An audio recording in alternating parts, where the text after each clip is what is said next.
right, good afternoon, my fellow students. Here's another class session for economics. So we'll just continue from where we stopped with our previous class, okay? So let's just do a brief recap, okay? Last week we covered economic systems, and we learned that we have three types of economic systems, which is the capitalist, the socialist, and then the mixed economy.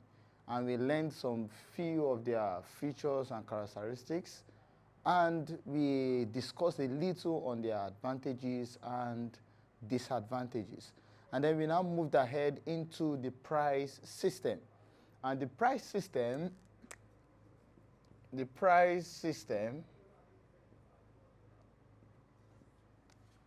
this is a system that includes the theories of demand and supply. So last week, I believe last week you covered the definition of demand, we covered types of demand, and we covered factors that influence demand, right? So let's just do a synopsis, okay? So what is demand, okay? We learned that demand can be defined as the ability and the willingness of a consumer to buy a commodity at a particular price within a period in time, right? Good. And we also learned that a lot of factors affect demand. For instance, the price of the commodity affects your demand. That is, when we say, for example, if the price of a commodity is high, what happens to your demand? Your demand becomes lower, right? Good. And therefore, we also have factors like income, consumers' income, okay? So if your income is high, what happens to your demand? Your demand also goes high. And if your income is low, your demand becomes lower. But this statement, however, it's based on some certain conditions, okay? For example, let's consider that factor of income. So let me just take it from there. Let me take it from there. Factors affecting demand, okay? Factors affecting demand. Let's just put in some, factors affecting demand. We said we have the price, right? We have the income, right? Okay. Now, for income, we all know that we have different forms or different types of goods, okay?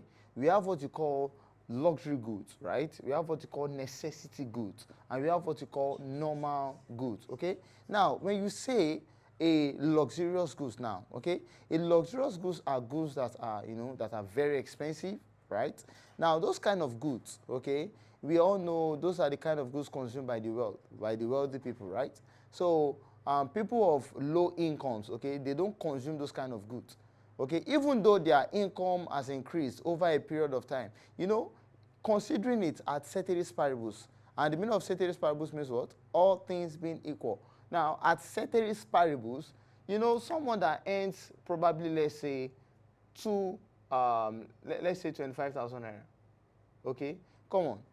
It is very, it's very, very, it's not logical that from 25,000, though I know there are things like, blessings and all that, but from 25,000, if you want to follow the system of process, okay, from 25K, I believe from 25K, we can see something like 75, right? Yes, 75K is still. So someone, maybe this guy has a bicycle, right? He has a bicycle. He can't jump from a bicycle to a Benz. That's not logical, right? So therefore, it is impracticable for someone riding a bicycle with 25,000 naira, then his salary has increased to 75,000, then as with this amount, he moves or he flies over to a Benz. That's impracticable, all right? So therefore, for luxurious goods, people with low incomes, okay, they don't tend to those kind of goods. So even though there's an increase in income for them, okay, the goods has a lower demand on their end, okay? But when we talk of necessity goods now, necessity goods, these are kind of goods that you need, right? They are required for your basic survival. So even though the price of those goods are increased or have increased, you will still buy them, in as much as whether your income is up or down, or in as well as whether your income has been increased or has been decreased, okay? So that is how income affects your demand. So for a normal goods, okay, for a normal goods now, for a normal goods, if your income goes high, definitely your demand will also go high, right? That's for a normal goods. Good. So let's move into number 3. We have what we call the price of other commodities, okay? So price of other commodities, we all know that for price of other commodities, these are like substitute goods, okay? For instance, if you want to consider goods like price of other commodities, let's just try and consider goods like Oral-B now, okay? Now, you observe Oral-B and let's say, should I say Colgate now?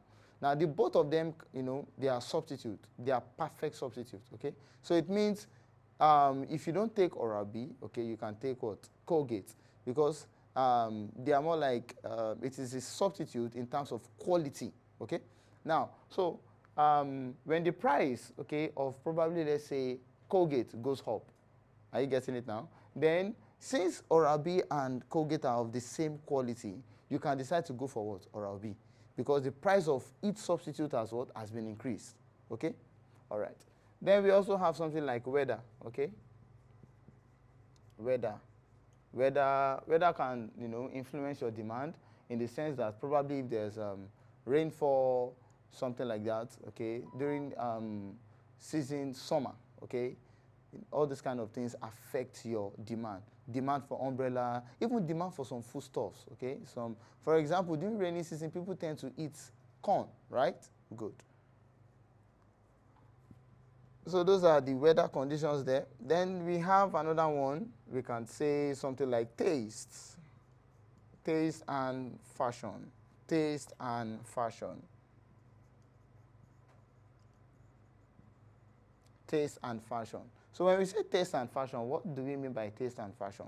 Now, your taste, okay, it can actually what you need, or the things you crave for, or how you want them, can actually increase your demand, right? For instance, probably you can be an individual whereby anytime you eat rice, okay, you must take 5 pieces of meat. That's your taste, right? Or anytime you eat, let's say, bread, anytime you take this famous food we call B&B, that's bread and beans, okay? So if you take, let's say, bread and beans, you must take this drink, purple. I believe I'm right. Okay. Now, you must take this drink, okay? Now, so when you take this drink, I believe this drink costs, I don't know, maybe 1,000 or something. Let's just say for the purpose of this class, it costs 1,000. Now, so if you buy, anytime you are eating bread and beans, you take purple drink. That is your taste. So let's now assume that purple has been increased to 2,500. Okay? That means that as long as you are going to buy bread and beans, your taste will crave for purple. Even though it is 5,000 for one, you will still buy it because that is your what? Your taste. Okay? Yes. So those are the factors that are affecting what? Demand. Okay? Now, so let's move into some graphs.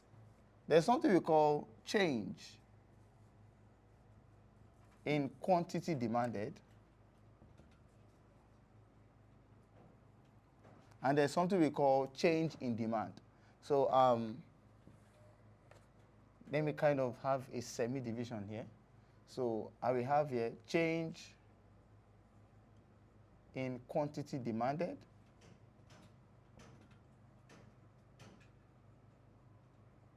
Then here will be change in demand. Now, so change in quantity demanded, what do we mean by change in quantity demanded? If we are just trying to talk about some factors, okay, how they actually play, okay, when the individual's demand is concerned. Now, look at this. Let me draw something here. This can also be called movement along the demand curve. Movement along the demand curve. Movement along, and this one can be called shift in the demand curve. Shift in the demand curve. Or you can just say a shift in demand, okay? All right. So let's draw something very small here.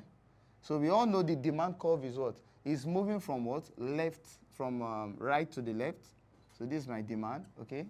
Now, take note, the demand curve is always what? Negative. What do you mean by negative? Now, after this one, we'll go into what we call the demand equation so you understand it better. So this is my demand curve, right? Now, let's say we have a price at this level. Let's call the price P1, all right? So let's call the price P1. Let me clean this line here, okay? So let's call the price P1. So when the price hits this demand at this level, it reacts. So what happens? It reacts and gives us this quantity at this level. So that means when the price is at P1, okay, the quantity Q1 is purchased. Okay, good. Now, let's say the price increases to P2. When the price increases to P2, look at the reaction of demand. Because the price has increased, right? So when it strikes demand here, what happened? There is a reduction in quantity demanded. So we can call this one Q0, right? Because there's a reduction in what? In quantity. Now, let's see what happens when the price increase or decreases below Q1. So this one we can call it PO, and this will give me Q3, or let me just say Q2. So you observe that this here lies the rationale for the law of demand, that the higher the price, the what? The lower the quantity demanded. So as the price is increasing, what's happening? Demand decreases, quantity demand decreases. And as the price decreases, quantity demand increases, right? Now, there is the thing that actually makes this thing, the change in quantity demanded, is that in all these factors affecting demand, there is only one factor responsible for the movement along this curve, which is 1, 2, 3. Let me just circle the point. You can see that price is moving from this point to this point, from this point to this point, right? So what is responsible for that? Very simple. It is price. That's all. So if I want to have this in a form of a write-up, I can say the graph above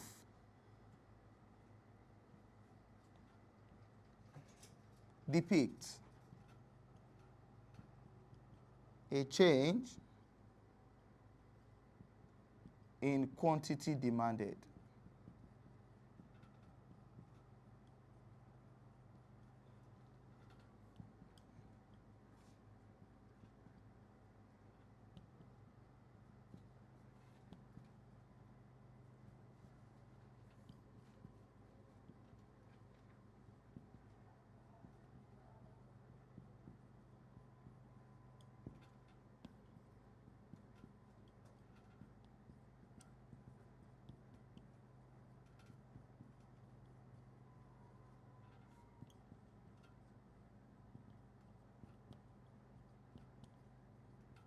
All right, so the graph above depicts a change in quantity demanded in which price plays a dominant role. Please underline the price.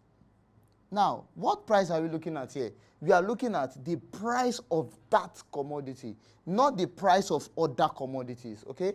So it is the price of that commodity that is what? That is allowing what? Quantity demand to what? To deviate.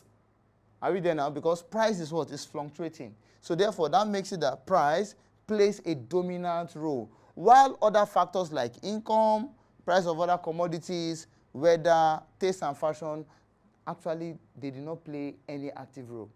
So it means that anytime you are talking about change in quantity demanded, the only thing that is allowing a change in quantity demanded is the what? Is the price of the commodity. Income does not affect your change in quantity demand. Price of other commodities does not affect a change in quantity demand. Weather does not affect a change in quantity demand. And taste and fashion does not affect a change in quantity demand. Now, let's move on to the next one, which is what? Shift in the demand curve. Now, you have something here. Now, my demand curve, okay, definitely we should know that price will not be what? Active here. Price is constant. So I will draw my constant price at this level, like this. So I will call this one PO.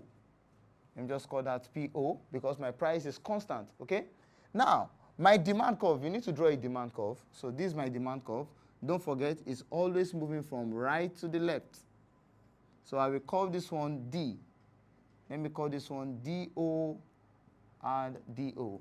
Now, since we are saying a shift in demand curve, the demand curve is the thing that is what? Shifting. That means it is increasing and it is decreasing. So therefore, let's see what happens here. It means this curve here will reproduce itself on the what? On the higher side. So we have something like this. So we call this one D2. We call this D2. Okay? Since it has what? It has, reproduced himself here. So therefore, there should be a counterpart curve at the what? At the downside. So we have another one down here.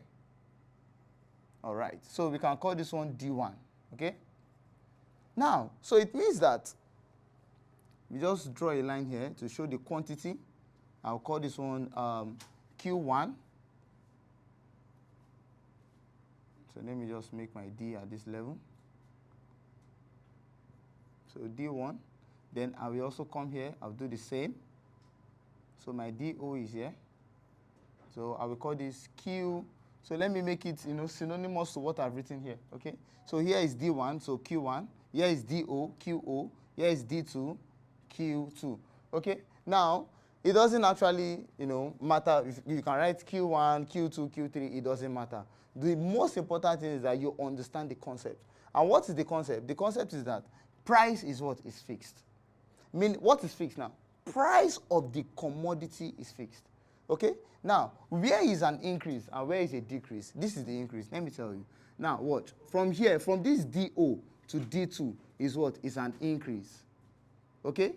From DO to D2 is an increase. And if you don't want to use increase, you can use what? Expansion. Good. Then, from DO to D1, definitely it will be a what? A decrease. Okay? To be a decrease. All right? So, an increase in demand and a decrease in demand. So, let's put something down. The graph above depicts a shift in demand in which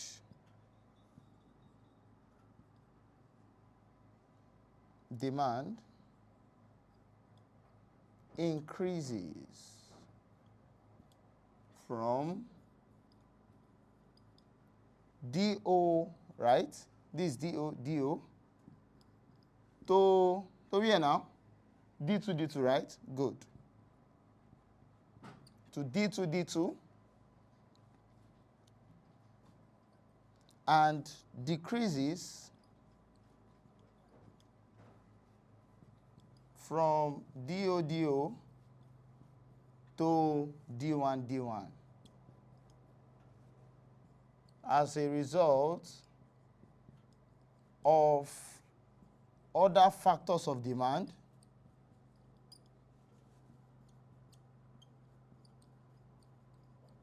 playing the dominant role. Okay? So other factors of demand. What are the other factors?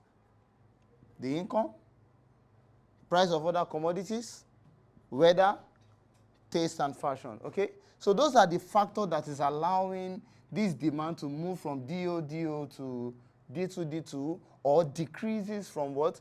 DO to what? D1. So that is what we call a shift in demand curve. All right? So we can see here, price is what? Is fixed. Okay? Now, let's see something here. Let's look at what we call the demand curve. I know we've seen it here, but let's explain it in relation with the equation. Now, we all know that the demand curve is moving from what? From right to left. Right? So I will call this one demand curve.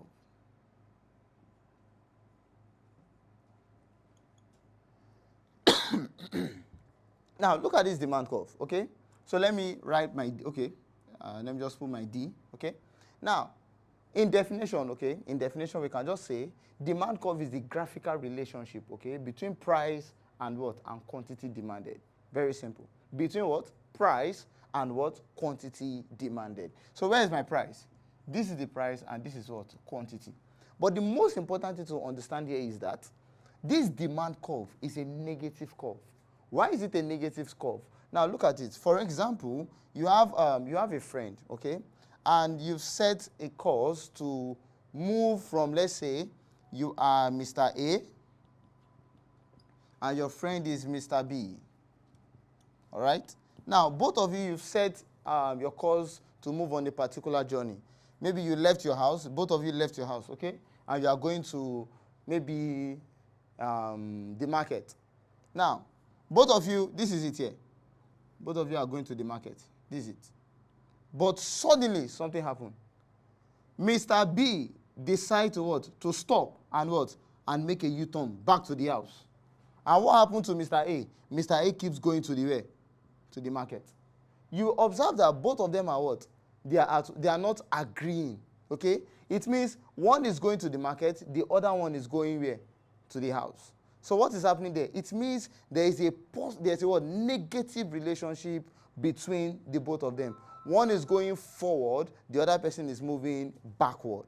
Okay? So that's just the idea with demand. If you look at demand now, don't forget that we are considering what? Price and quantity demanded, right? So for demand, if the price is going up, this price here is going up, what happens to demand? Demand definitely will come what? Will come down.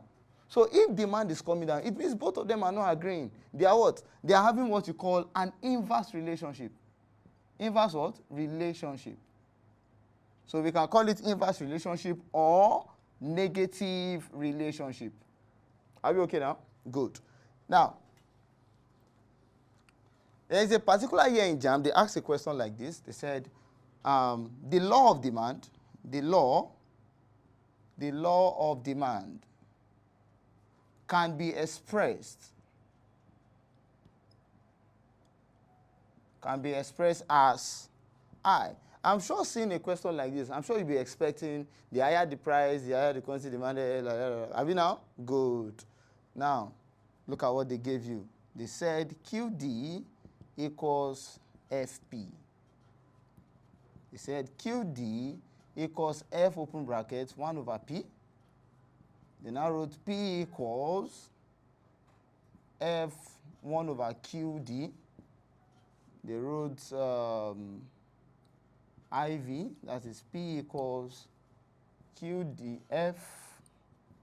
They now wrote QD like that. All right. Now look at this. The law of demand can be expressed as dash. So what do you think the answer will be here? FP, that is, F here means function, okay? So it means quantity demanded is a function of price. It's always a function of price, okay? But there is one answer here that you need to pick. And what is the answer? The answer is what? The answer definitely is what? Is II. Why is it II? Look at it. You know, 1 over something is what? Is the inverse. And don't forget I said demand has a what? Has an inverse relationship. So the function or the relationship between what? Demand and price is what? It's inverse. So this is how you write inverse. That's why a function of what? Inverse of price. Okay? So please take note of that. All right?